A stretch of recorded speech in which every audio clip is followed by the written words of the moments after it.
Shalom and welcome to this edition of Revealing the Truth, where we cover the headlines, the heartlines, and biblical truth. I'm your host, Messianic Rabbi Eric Walker. Our battle in the natural is often a glimpse into the larger battle in the supernatural. What is unseen is more often at the root of the problem, and until what is hidden in darkness is brought out into the light, victory is fleeting. Our next guest says destiny does not come to us by chance. It's something we must fight for. And just when we think we have God's plan figured out, He creates a greater plot twist than anything we could ever imagine. It's through these triumphs and trials that we get to know the true author of life and destiny, love and resurrection, truth and justice. In losing what we thought we wanted most, we find the story we had longed for all along.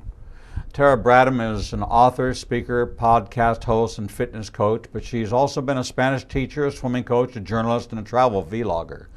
After growing up in Round Rock, Texas, she swam for the University of Arkansas and for Texas A&M University before heading to South America on a year of missions with the World Race. God added another plot twist to her life when she met the man of her dreams, who happened to be from Montana. She now relishes the beauty of Bozeman, Montana's mountains, and each day with her husband, Jacob.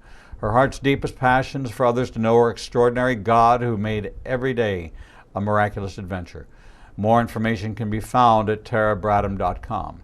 Joining us now to talk about her new book, Swimming for Freedom, a true story of faith, hope, and victory, is Tera Bradlham. Tera, welcome to Revealing the Truth. Thanks, Rabbi. I'm excited to be here. Well, we're excited to have you from beautiful Montana. We actually have one of our featured guests is in Montana, who's on with us every month, and sends me pictures all the time about how gorgeous it is. And I hope that you are enjoying that in your new life, taking you out of the rat race of the frantic life that you were living. I mean, I as I turned the pages of the book, I saw this. It almost gave me an adrenaline rush reading of your adrenaline rush, and so it was almost contagious. But before we get into this incredible story, I want to go back to your backstory. And your backstory is a story that begins in vitro. Yeah. And it's when we talk about people's testimonies, we rarely go back to the womb. But your story begins in the womb. And I think it's a compelling part of laying the foundation for born into the battlefield had prepared you for the battlefield that lay ahead. And not a lot of people can say that. We see people in the Bible like that, but we don't really track people's journeys from womb to present day. But your story begins there. So let's start there. Yeah, so my mom had endometriosis, which is where your uterus attaches to all the internal organs, and she had it pretty severely. And so she had two miscarriages before she had my brother, and doctors told her at that point, you need to have a hysterectomy right now. And my parents both really wanted another child, and so they said, give us one more chance. And so they got pregnant with me. And through the whole pregnancy, my mom bled, which is not good when there's a baby inside. And the doctors told her, do not bond with this baby, and she's not going to make it. And they just kept fighting. And I ended up making it premature. I definitely had some hard things as a baby, just cried for 16 months straight. And really cool spiritual thing when we're talking about the unseen is someone in my parents' church prayed for me one day, and then I just stopped crying the very next day and never cried again. And I had a hernia and tear duct gland surgeries, and I was just came out with a lot of things, but I was there and I made it. My mom had her uterus taken out right after me, but was just a miracle from the get-go. It's so interesting because this was again the foundation for a journey that you were going to take through traveling through the unknown. They didn't know what was wrong with you and what was causing all this crying, this pain that you're going through, the tear duct surgery on this baby, hidden pain without really having any clear identification. And parents that were devoted to you, parents that loved you, parents that fought through a difficult pregnancy to have you and would never give up hope. So they instilled that in you. Your name was actually not supposed to be Tera. It was supposed to be something else, but there was a reason why you were named Tera Elizabeth. And I think that's a beautiful part of the prophetic nature of naming a child. And I hope people take very seriously that the Bible makes it very, very clear that there's power in the name, but there's also power in a name. And what you prophetically speak over your children as you name them will be a part of their destiny, because God, if He's a part of that prayer, if He's a part of that process, then what they name you becomes almost what you begin to live up to, what it is that's been spoken over you. So I found it very interesting that you were to be a Lindsay, but you're not a Lindsay, are you? No, yeah. So I don't know what Lindsay means, but when I came out premature and all these things, I certainly didn't look like Tara. But Tara means Tower of Strength, and then my parents decided to name me Tara, and then Elizabeth is God's promise, and even my last name is Bradham before I got married, which is Broad Acres, which I think all three of them go with territory that God, wanted me to take back from the enemy here, and is still working that out. So I love my name, and I love that it's spelled with an E too. I like it too. I like it too. I found it very, very compelling that you took the time to really go back and investigate and explore all of that. So here you were, a young girl growing up, and you're the fourth child in the family, and the way your parents raised you.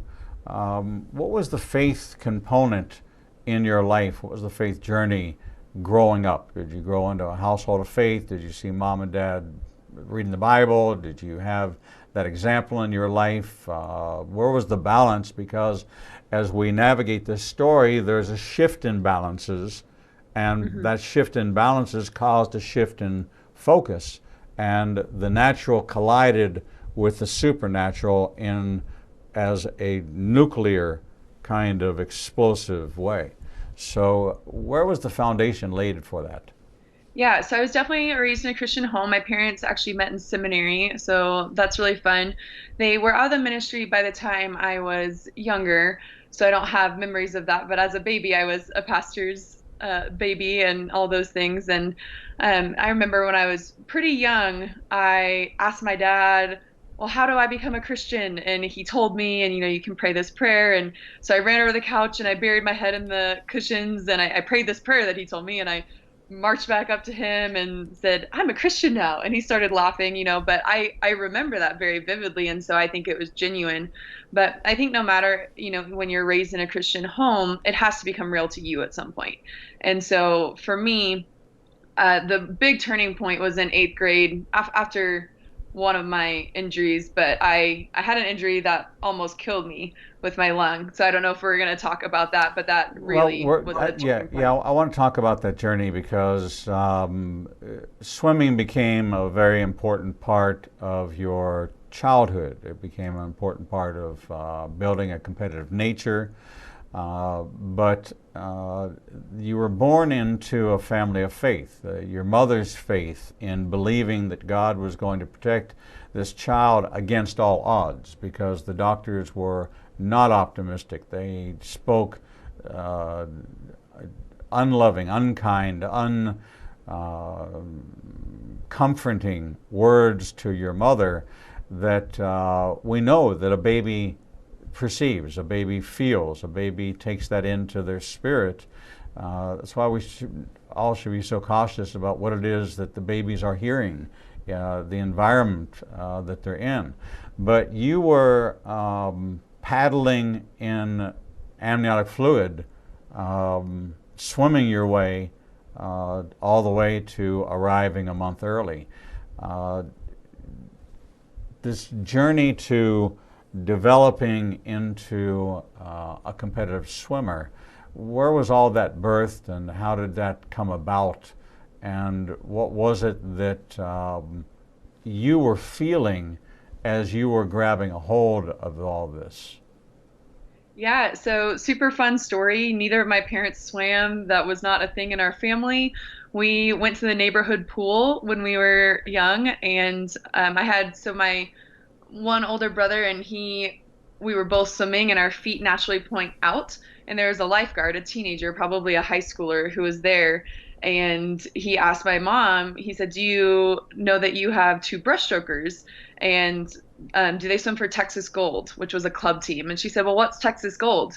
And he said, you mean your kids aren't in USA Swimming? And she said, what's USA Swimming? And he's like, lady, you have some breaststrokers. You need to go put them in swimming. And so she did. We joined the summer league team, and my brother joined first. So I ended up joining after he did to be like him. And then after that, it quickly progressed to year-round swimming. By the time we were talking about this, I think by the time I was 6 or 7, and from there it was just forward, and found out that I had a lot of talent, but I also really hated to lose. And so then by the time I was 8, I was the only one in the to qualify for the South Texas Championship, and eight as an 8-year old. And then by 10, I was breaking state records and had attained a ranking in 3 events of the number one swimmer in the country for that event, my age. And so it was a lot really young, and I thought I was invincible, to be honest. And I mean, I thought someone could beat me, but I knew I was going to fight them to the death before they did. And that's how I chose to live my life and who I chose to become. And just going back to the high schooler, I think when we're talking about this spiritual realm and the prophetic words spoken, uh, it's crazy how 30 seconds can change someone's life. And I'm like, I wish I knew who that teenage lifeguard was, right? Who said, hey, you should put your kids in swimming. And look how that changed my life. I mean, you have no idea if a word you speak to someone today could change the trajectory of their life forever.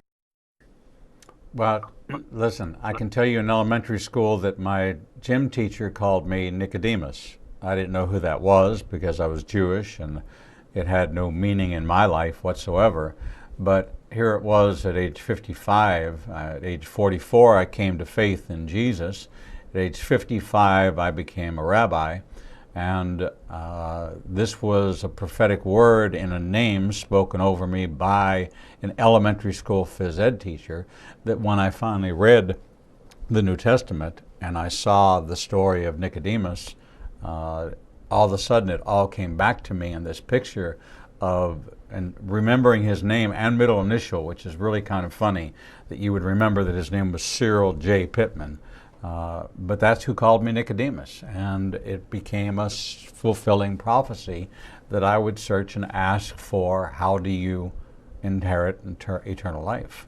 So I know the power that just that small word spoken by a coach or by a teacher or by somebody in our life can make that kind of difference. Tera, you were competitive, but you also were pushing yourself beyond all physical limits.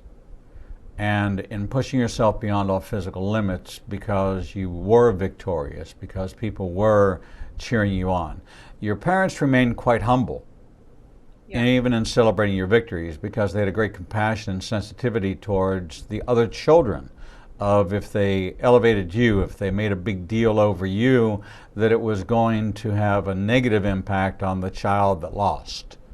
And so they kind of instilled a certain humility bubble around you, but it wasn't a bubble that you were comfortable in. You wanted to break out of that bubble and see that pop up out of the water and see the scoreboard and see number one next to your name. You weren't so concerned with humility, you were concerned with victory. Even to the point of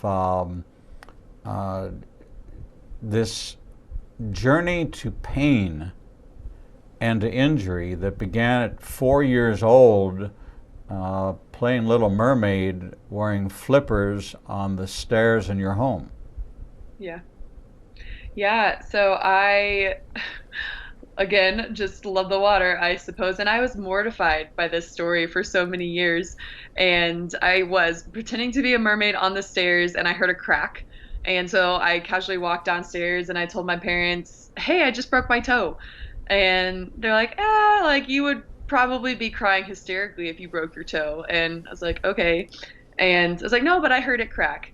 And about 10 minutes later, my whole foot up to my ankle was black. And we were like, went to the doctor and it was broken. And that was the first time we realized this pain tolerance was a little unhealthy. Just you can't teach that in a 5-year-old, and that ended up defining a whole lot of my story later. And so, as that story develops, you were in a particular meet, and I guess during your flip turn, um, you made contact with the wall, and something happened to you. What happened? Yeah, so it was at the end of a 50-yard freestyle, which is the shortest race in the sport. And so you only breathe a couple times. And I had won 6 of the 7 events, and I hate losing. I wanted that 7 golds. And so I took a breath the last one in the race, and I knew that I was neck and neck with a girl I wanted to beat. And so I threw myself fully extended into the wall to finish. And Ah. at that full speed, we didn't know and didn't find out for many years what happened, but I had ended up tearing my shoulder off the bone in that finish. So I So, won though. I looked up and it was a tie. So it, to the tenth of the second, which was really quite extraordinary. That those kind of things just don't really happen very often. So this began a process where afterwards you had some debilitating pain. You had lost the use almost of one of your limbs, and yet um, looking for a diagnosis was this journey into the unnamed, unseen, and kind of a commentary on coaches and sports medicine and the drive to deny because the acceptance of a debilitating injury is too much to bear for the competitive spirit. So, this journey through diagnosis is a very important part of your story because it has both natural and incredibly supernatural overtones and undertones. Swimming became an idol to you. It became your focus, even to the point of pushing yourself beyond physical limitations, things that you should not have been able to do, you were doing, which masked the severity of the problem. yeah, So we can be so committed, and I don't want to call this sin, but we can be so committed to our sin that we are more committed to the sin than we are to the Lord. And that commitment drives us to the point of supernatural feats that seem to be God blessed, but they're exceeding. They're working outside the boundaries of what God's design is for us. And so, what did you endure over those period of years, all the way leading up to the cortisone shot that brought you great relief and set you back on the path of pursuit till you finally came to something that was really quite debilitating?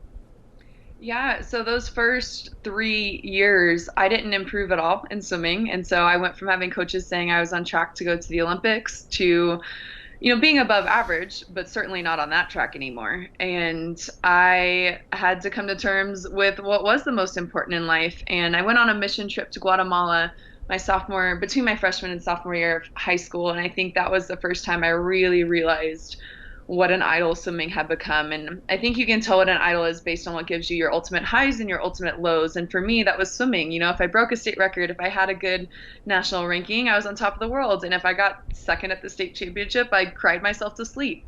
And as I went on and my motivation changed and I surrendered that back to the Lord, then I started seeing those different things like my heart breaking for my teammates or something unrelated to the sport of swimming and my success itself. So God definitely broke me to the point where I actually believed I was supposed to quit swimming, and I did for about a week or two. And I felt like God told me, well, you need to go back now, and I'm going to use this to give you a platform that you never could have had without it. And so I went back, and I had just totally accepted that this was just God's way to humble me and was this thorn in my side, and this pain would never go away. We still had no idea what was wrong. And through this, I ended up getting a cortisone shot in both of my shoulders at the beginning after I had just laid off for a year, a summer. I had kicked and it hadn't gotten any better. And they ended up, we didn't know at the time either, we didn't find this out for 2 years, but nicked an artery, which created a hole in my lung, essentially. That's not completely medically accurate, but for layman's terms. And I swam on it a whole practice. And so they said that they had seen grown men curled up in fetal position crying with this injury, and I swam a hypoxic breathwork practice. And now I was imagining my funeral. I mean, I knew even subconsciously or consciously that this pain was not okay and it was life threatening. And yet I kept swimming. Why? I don't know. And so I got into the doctor that day, and it sounded like I had drank helium, super weird. And I had felt, it was the third day of eighth grade, and I remember I was in class and I had felt my throat and it just felt all these bubbles. And I told my family doctor that after he's like, I don't know what's wrong. And he kind of furrowed his brow and was like, okay, well, I'm sending you to the ER. And I had pushed all that air out of my chest cavity into my throat. And they said, if you had gone to another practice, you probably would have died from cardiac arrest with too much pressure in your chest. And so that was the first time I realized, whoa, me pushing the boundaries of everything in my life in this insane way is might not be of God. It might not be good at all. That I thought I had done this as well. We didn't know it was a cortisone shot for a long time. So that was when I really had to say, hey, where am I going when I die? And am I right with the Lord? And how am I prioritizing my life? During that time, you had a coach that was offering things like massage or deep tissue therapy or various things that were being promoted, not really believing that your injury was what you said it was, because their experience was if somebody had what you had, they wouldn't be able to swim. If they would be in severe pain. They had seen it in baseball players. They had seen it in other people where they were career-ending injuries. So your personal intestinal fortitude and your body's reconfiguring itself to compensate brought you to a crossroads, both medically but also in a lesson in humility, because you had a coach come to apologize to you. Yeah. That was a human. It was strong enough to be included in the book. It had such an impact on you from a standpoint of reflection of true compassion, true repentance, and true humility, that it actually became something that you could tangibly feel and feel validated in that moment for the first time since you broke your toe Yeah. on the steps. So we're talking about a 12, 13-year period of time where you're going through a series of injuries that aren't really being validated, and people telling you not to tough it out, but to grab the kickboard and just go kick for a while and do some stretching, and we'll get you some therapy. And nobody could understand or accept, because you didn't manifest the injuries the way other athletes had manifested those injuries. But you had a time when all this came to light, and you had a meeting with the coach.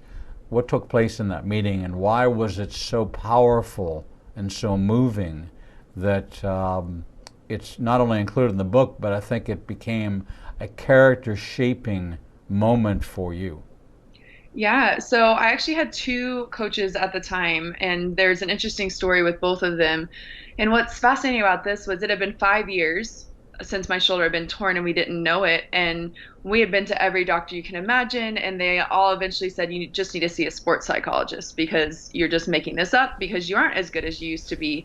And I asked myself that question, like, am I making this up? And then there was this pain in my arm and I couldn't, get past it. And so the first coach, he went to my surgery.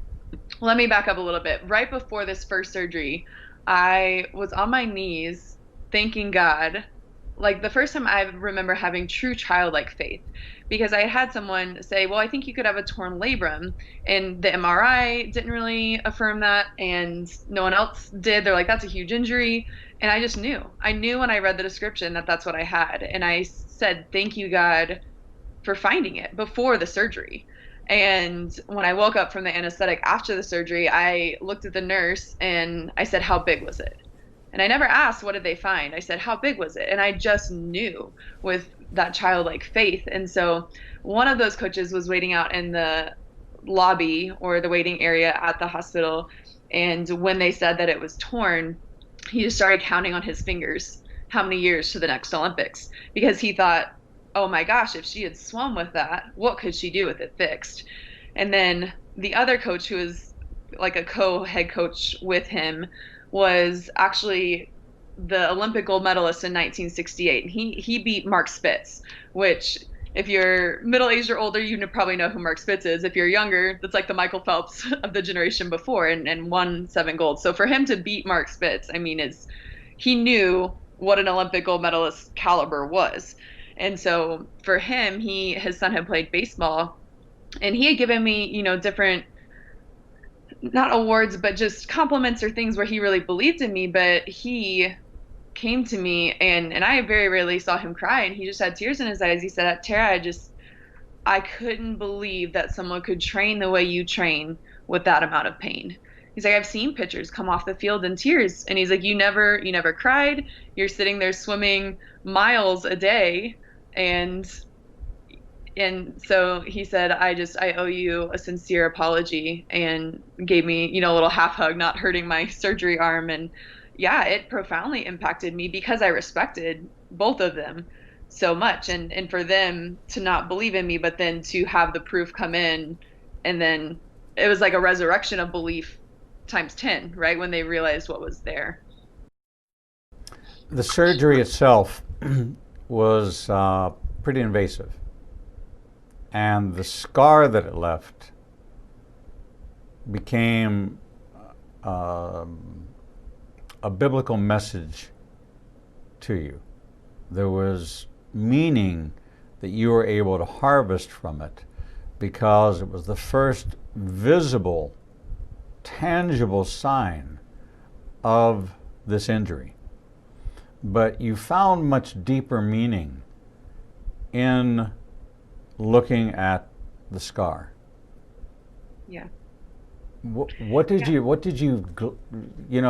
people think about a scar,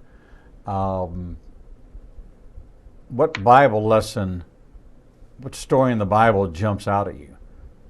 She saw her scar and she said, "Oh, the Lord is telling me this." There's no foundation for that. But for you, you had this living in the natural, but having a spirit which was still connected to the Lord.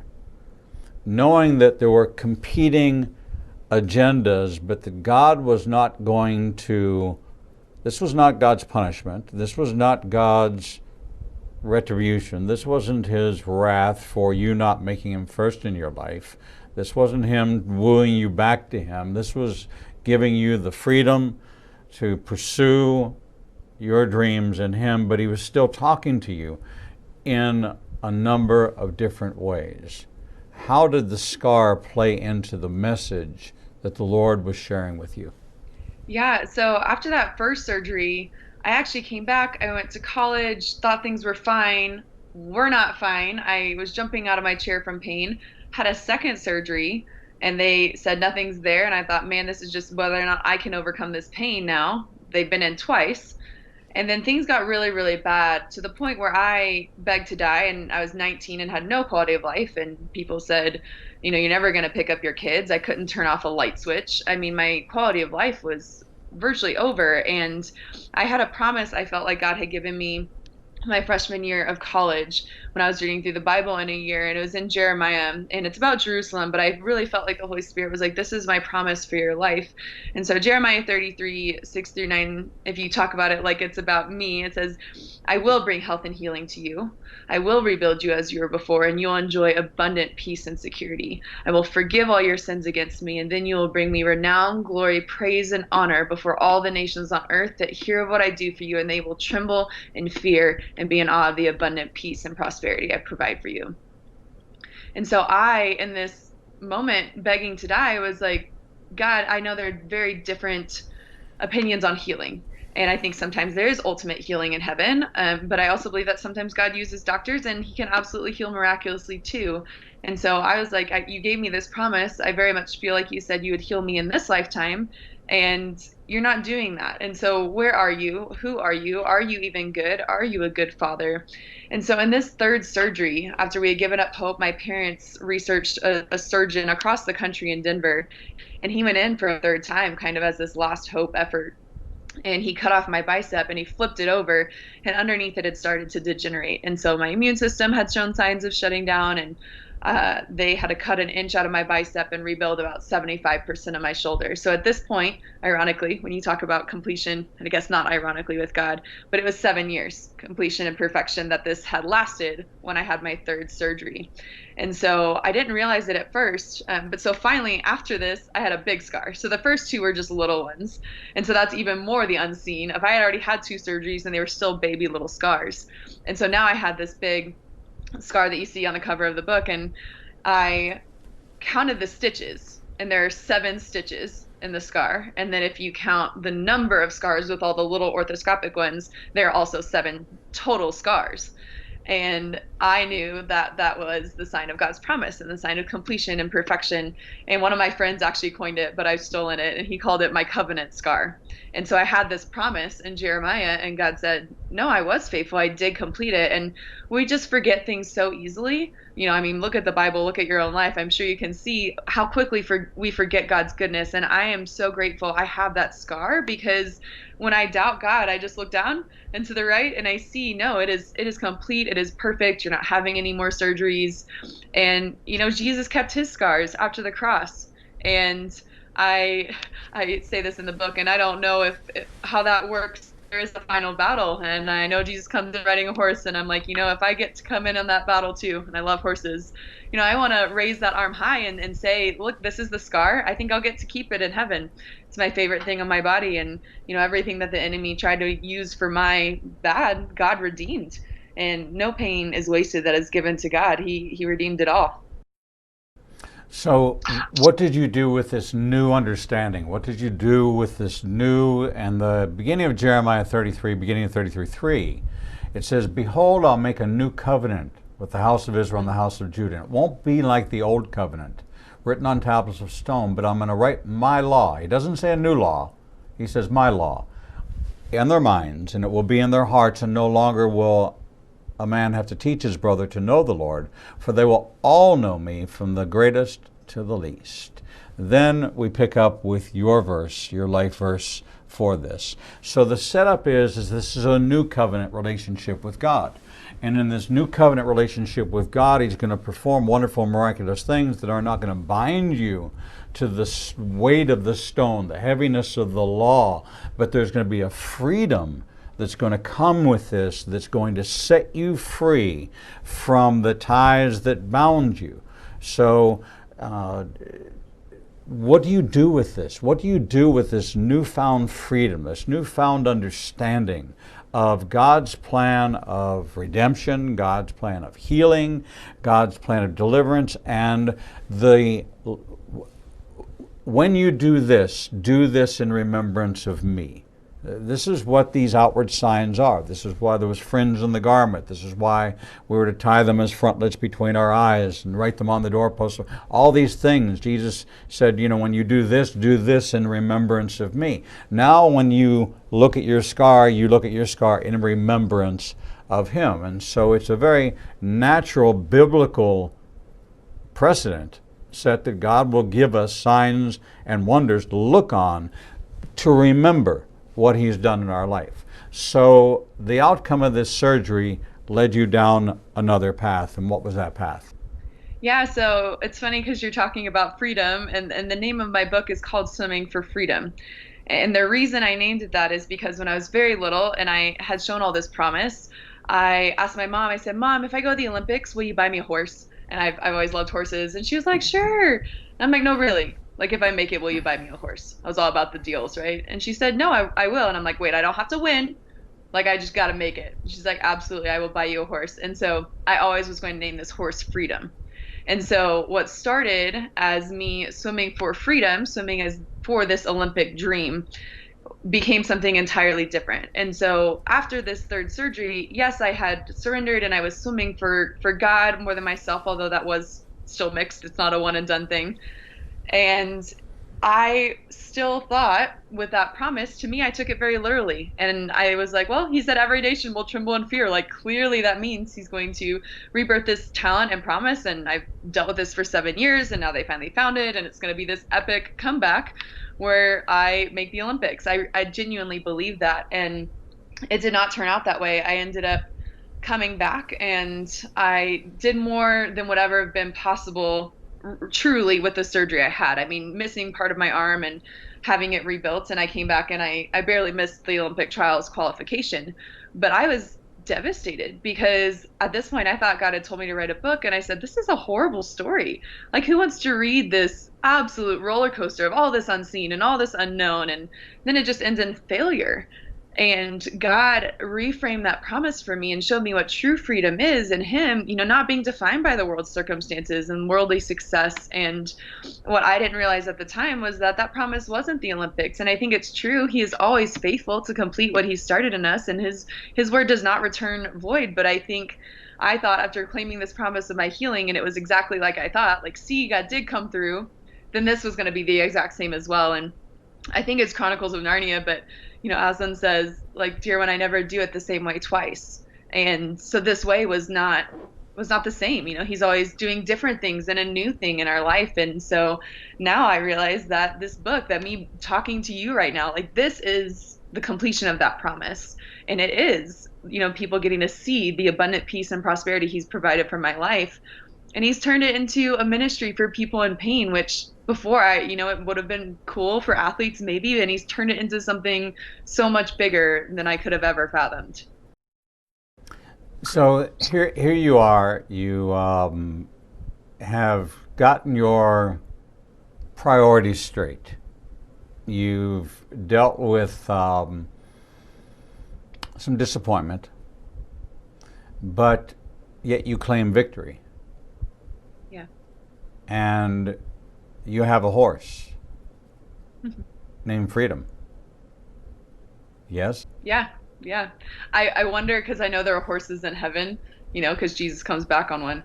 So if I get a horse, maybe my horse it'll come full circle and it'll be named Freedom in heaven. But yes, metaphorically, and the freedom Christ gives is so much better than anything found on a podium or anything else. I get to walk in that each and every day of not being defined by whether or not I came back according to the world's standards, but by who I am in Christ and the freedom that I get in him each day.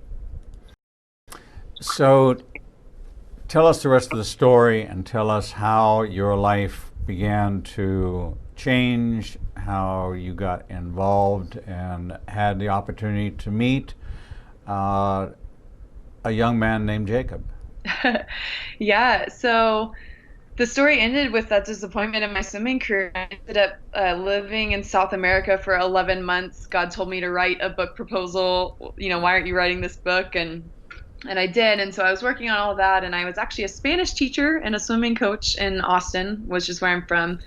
And a pretty crazy cool story, but when God wants something to happen, he'll make it happen. But one of my best guy friends from college is from South Africa, so try to follow this. I met him in Arkansas. Now my husband is from Montana, and he met this same South African in California through a conference that he went to, actually because he had lost his job unexpectedly and he wouldn't have gone had that not happened. And then we then met at this same guy's wedding in Tulsa, Oklahoma. And so my husband asked me to dance there. And yeah, after that, we started talking. And then, yes, we got married. And now I live in Montana. But, I joke and say when we talk about God and his goodness and not understanding, I said, well, if you hadn't have lost that job, you never would have met your wife. So pretty So, cool. so the message, and as you move towards the culmination of all this in the later chapters, what is it you want to say to those that are pursuing their dream, that come across obstacles, that realize that there are things going on in the unseen realm that you are completely unaware of? And as God is writing his story for you, there's nowhere that it tells us that he has to consult with us, ask for our opinion as to how he is writing our story. It is a faith walk. It is come to him as a little child and to walk by faith and not by sight. You had all the sight you could possibly handle. How did that convert into a faith that is now alive and victorious in the face of what in the natural might be considered to be defeat?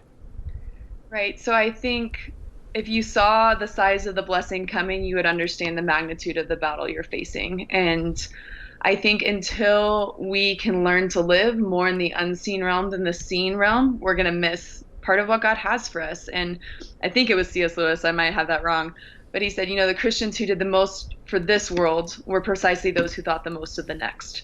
And when you have that perspective, things really can be viewed so differently. And I think there is an unseen battle going on, not just for souls and eternal, that just salvation, but also in destiny, right? Going full circle to you have to fight for your destiny. Just because you're saved doesn't mean that the enemy isn't still going to try to steal, kill, and destroy anything that God could do through you.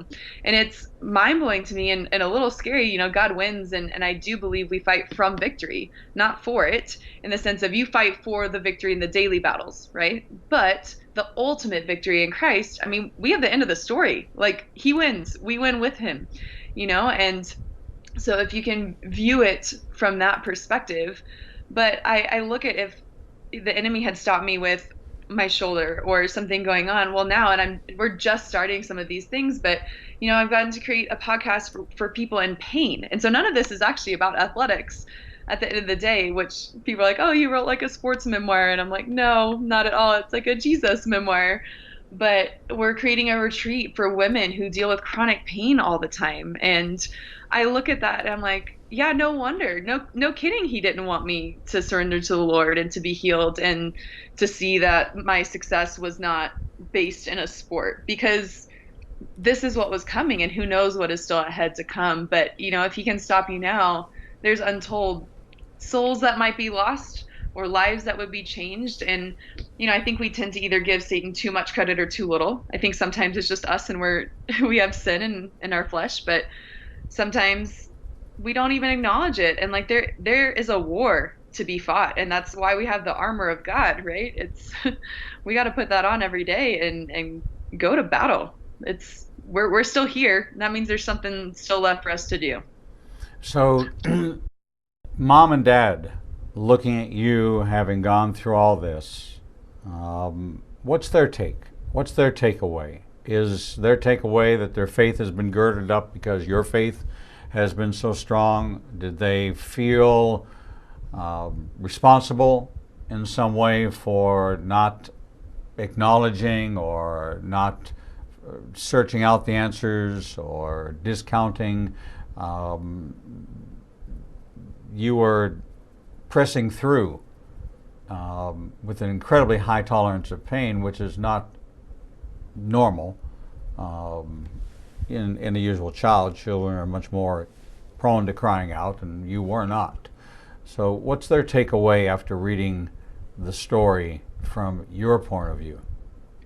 Yeah, so on the initial question of how they felt, I mean, when they discovered the third surgery, what they did, um, I know, I mean, my mom just cried and was like, we should have kept going. We should have kept looking. And I mean, I'll say it again. I don't think there's anything else my parents could have done. I mean, they went above and beyond for 7 years finding doctors and, spending money and all these treatments that didn't work. I mean, it was just, I believe, God's plan because I mean, you look at even the surgery that developed where they found what they found in my third surgery was a brand new surgery. Now they're starting to do that. They would have done that in the first one. I mean, it really was this perfect uh, event sequence, right? And reading the book, I know it was very, very hard for them. And they said it was one of the hardest things they've ever had to read. And I think they completely see, and they're my biggest cheerleaders and fans of getting the book out there. And, they've, like you said, just taking it back to when I was an infant, there are people who prayed for me as a baby getting to read this book now. And that's super cool. But they were like, it was hard enough to live it with you, but to have to read it on pages again is almost more than they could bear. But to their credit, they're still yeah, just praising God with me and helping get this story out so it can help other people. Well, it is a true book of inspiration, of perseverance, of trials and testing. It is entitled Swimming for Freedom, which has a double connotation: freedom in the name of a horse and freedom in Messiah, a true story of faith, hope, and victory. It is not the victory of the gold medal. It's doing what Paul talked about. He said, not that I've accomplished all of this, but this I do, forgetting what's behind. I press on to the prize waiting for me in the high calling of Messiah. And Tera Bradlham has taken you on a journey of understanding that the highest calling, the highest prize, the gold medal that God has waiting for you is a medal of faith. It is a medal of perseverance. It's a medal of using what God has orchestrated to allow in your life for His good, for His glory, so that you can be an overcomer by the word of your testimony and the blood of your Lamb. Tera Bradlham has done an outstanding job of sharing this story with you, and I want to encourage you to visit ignitingnation.com and click on Tera's name, and it will say, love the interview, get the book, and read it for yourself. It's a fascinating read of a competitive. And as you see this developing in your children, make sure that you temper it with a seasoning of faith and continue those lessons so that when they are left in their moments of contemplation, that God is able to reveal to them all that He's revealed to Tera, that He gets all the glory. He gets all the gold medals. She has a whole case filled with them and records that will never be broken. But the one record she holds on to the most is her life in Messiah and living for the Lord. Tera Bradlham, thank you so much for being with us here and telling your story on Revealing the Truth. Thank you so much for having me. It's been awesome. Great. God bless you. We're going to take a short break, and when we come back, we'll bring you the next edition of Revealing the Truth.